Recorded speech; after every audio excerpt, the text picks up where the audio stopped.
So now we can see how we can really use the NERC resource. So there are three services we're going to talk about. The first one is the OpenStack, the virtual machine-based platform that NERC offers. So we already cover how we can request OpenStack allocation using CodeFront, and what is the web URL where we can see the OpenStack cluster. Next, we will try to see how can we launch an VM using CPU or GPU-based flavor. Okay, so here we are in OpenStack dashboard. So to launch an VM, it's just we need to provide the name of the VM, select the operating system that we are interested to use. We have Ubuntu-based Linux machines, or we can even use Windows machine here. So here I'm using an Ubuntu machine, and then we can use the flavor. So the flavor is the one that has the resource bind in this one.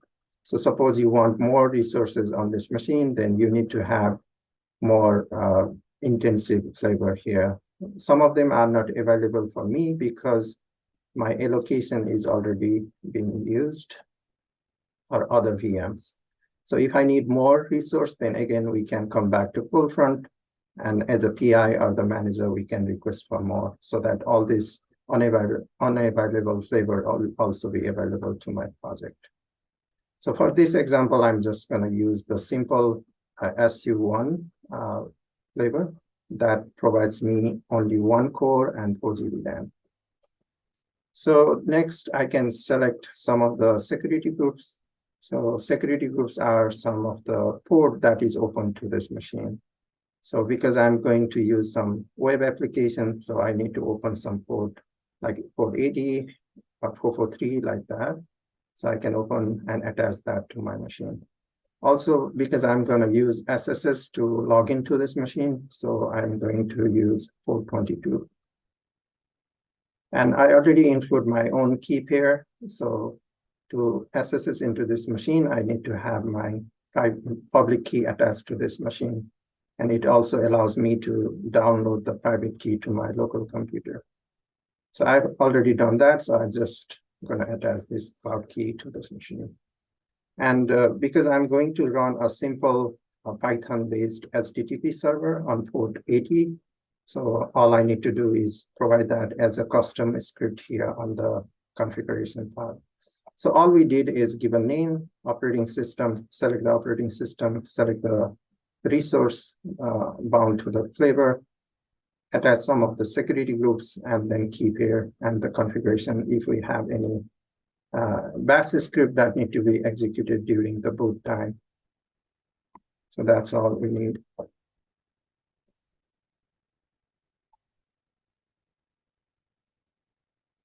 So during this process, we can also attach a public IP to this machine. So we call as a floating IP. So floating IP is also bound to the allocation attribute here. So we are allowed to use only 2 of them based on my allocation attributes. And you can see that information also here on the dashboard. Because I already used the Coda, so I cannot request anymore. But I can use the existing floating IP to attach to that machine.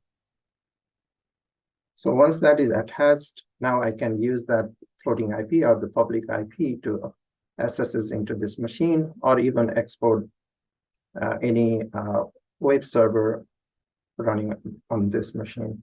So because we already run the Python-based HTTP server, so that is running on port 80.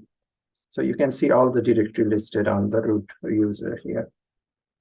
So this is how we can expose any web server or database server that is running on any VMs on our OpenStack services. So the simple way we can connect to that machine is using SSS. So for that, I can just use SSS because I already added the port 22 that is open to the public. So I can just use my private key to connect with that machine. Question So all for I, Nate. yeah. Nate, you have a question? Yeah, do you also offer like as part of facilitation and consultation, do you offer configuration or like security advice for researchers who have no reason to know Yes. any of this stuff? Okay. Yeah. Yes, we And do. also we have a separate pages for different university have their own policies. So we try to come up with this best practices on using NERC. So they have their own policies for different institutions. Harvard Right. has its own, Boston has its own. Yeah, I think that's been the a constant disconnect, not just within your organization, but all across Harvard, where there are requirements for various things. Data use agreements require XYZ, and the Harvard level security requires other things. And researchers are basically focused on doing science. They probably know their science well. I hope they do. They have no or little exposure to dealing with operations or security considerations. So good to know. Yeah, I think we'll probably refine the security group stuff that you just saw over time and make it Yeah. a little bit so that we point directly to, like, if you're doing XYZ, use this security group. And that would be kind of the first step, people. First step of defense. Yeah, like those security group things look like they're a good starting point, like a template. You want to get a result, here's this, but it doesn't actually tell you whether that's a good practice or not. Right. Yeah. Okay. So yeah, once we have set up that, and we can SSS into that machine, and we can even be a root user. So this is one difference between cloud and HPC. Now everything is self-controlled and self-managed. So as a root user, now we can set up our own applications on this machine. So the main thing I want to show here is, so how can we use GPU-based VMs to run some of the latest like generative AI kind of platforms on top of our NERC resource? So that's why I have already created one VM. So that's running a Llama 2 model. I don't need this one. So this is also the same way I configure. Instead of using a CPU-based flavor, I'm using a GPU-based flavor here. So here I'm using V100 that has 48 core, 192 GB of RAM, and internally it has 32 GB RAM available on the device, on the GPU side, and I already exposed it into a floating IP. So the main difference is here, instead of using the HTTP Python server, I'm using this NVIDIA driver, setting up some Python virtual environment packages. And then once that is there, now I can connect to that machine. So to connect to that machine, again, we can just do SSH. I already configured that as a configuration file here. So I can launch my sudo command inside that machine. So here I'm inside that Llama 2 VM, and and also I set up a virtual environment for that. So in this virtual environment, we have installed all the packages required to run the Llama 2 based LLM. So here we have LangChain, Jupyter Notebook, Hugging Face, all those things are required. So it takes some time. So I already rebaked this VM before this meeting. And another thing we can talk about is the storage. So we have different types of storage we can attach to a VM. So the first one is the volume, the block storage. So we can create a specific size of volumes. For example, if I want to create 100 GB volume, that also governed by the same quota attribute we have on the code front. So I can create that, and then I can attach that to that machine. So in this case, I can attach this to the LLM.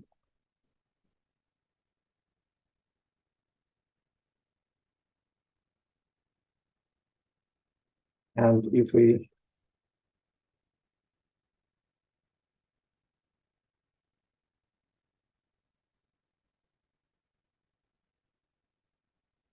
so if we check there, now that 100 GB disk is available on that machine. And we need to format this with some file format, then we can mount this disk into some directory within that machine. So that's easy enough. And also this is helpful if we want to preserve our data in this volume, and then we can detach this from this current machine and then attach this one to a new machine. So attaching and detaching will be easy enough. And also we can extend this volume to bigger size in the future if we need it. And also we can create a snapshot of this volume and create a new VM out of that volume. And another benefits is because the volume, we can transfer this volume to any other project that I'm part of.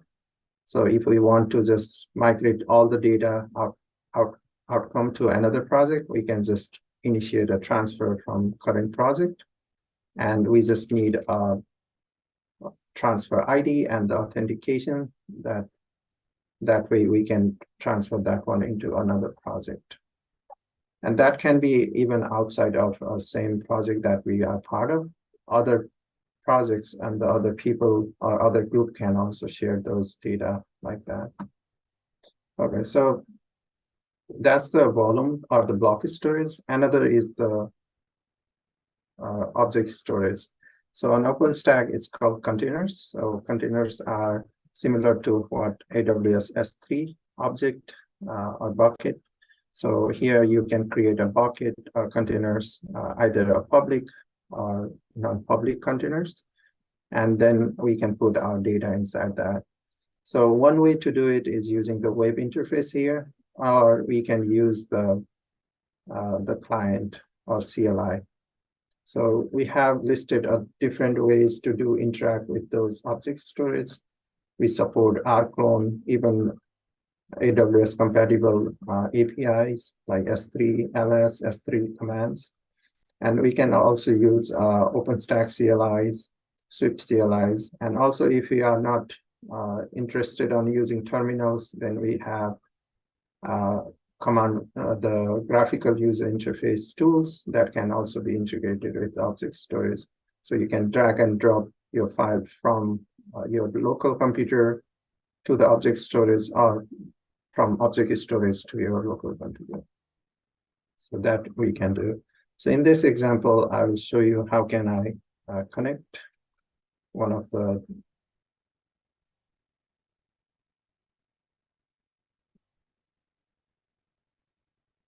So I set up a virtual environment for enabling all the client I need.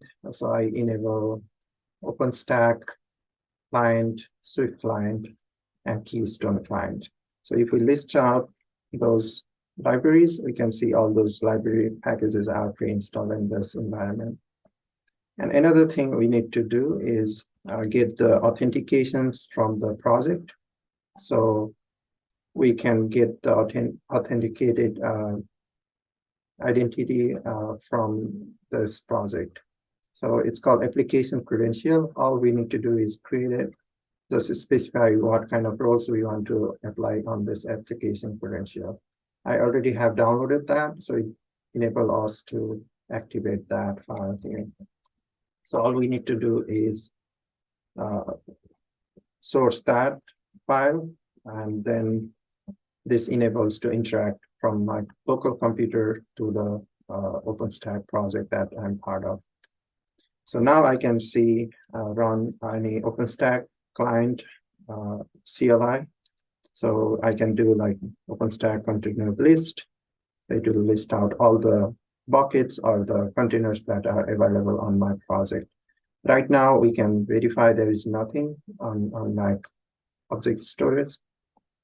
right? So I can just create one from my terminal as well.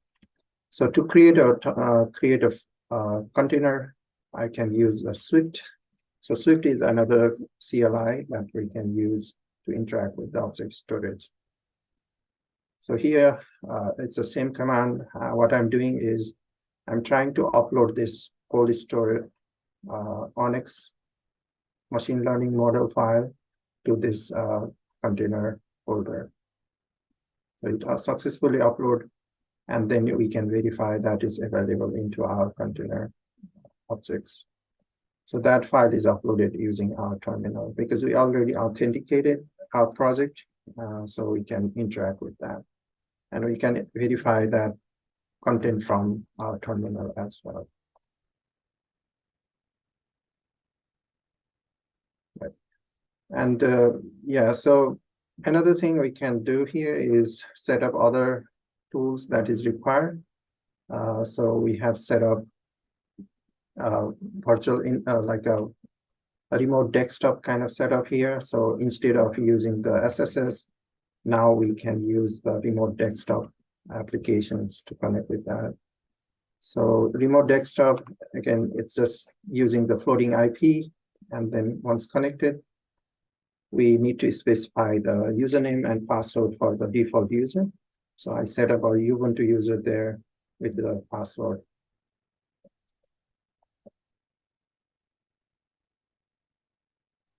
So it's the same thing. We are using an interface, a GUI interface, using remote desktop rather than using the SSS terminal here. And now we can use this Llama 2 already downloaded there, so I can just run those projects from here. So to run the Llama, I set up a Jupyter notebook that can run on port 8080. And also we can check the NVIDIA command to see the uses of our resource on the backend. So here you can see the driver, the CUDA version that has been installed, and the available memory on this GPU. So to connect to this machine, now I need to open up the SSS tunneling. So for that, I just need to do the SSS tunneling on my local computer.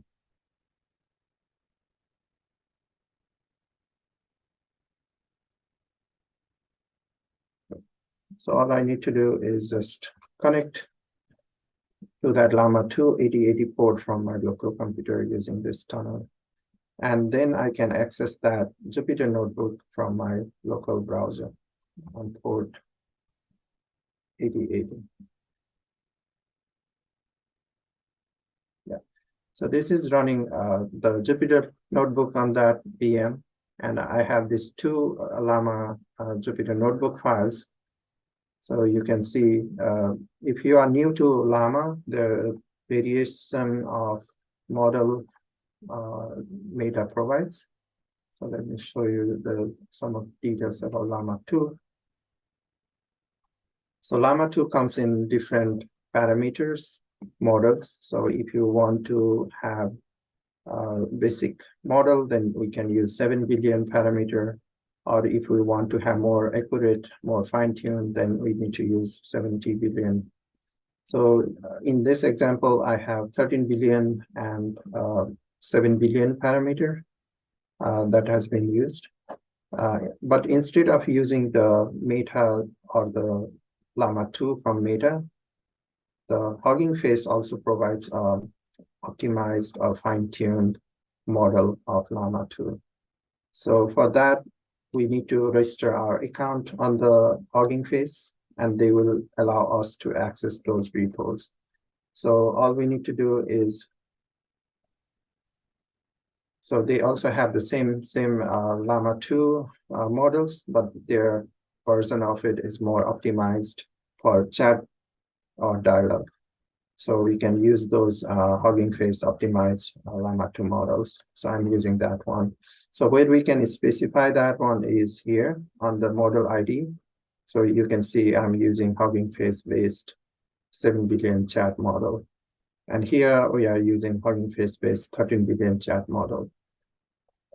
Obviously, the 13 billion gonna need more resource, and the 7 billion gonna need lesser GPU resource. And also, we have the prompt here asking about NERC, and it will generate some of the result on our notebook itself. So same thing, it's doing the same thing here, but difference is instead of using the 7 billion, we are using 13 billion. And also we are using this LangChain. So LangChain is another framework that allows us to create 35 minutes. okay, yeah.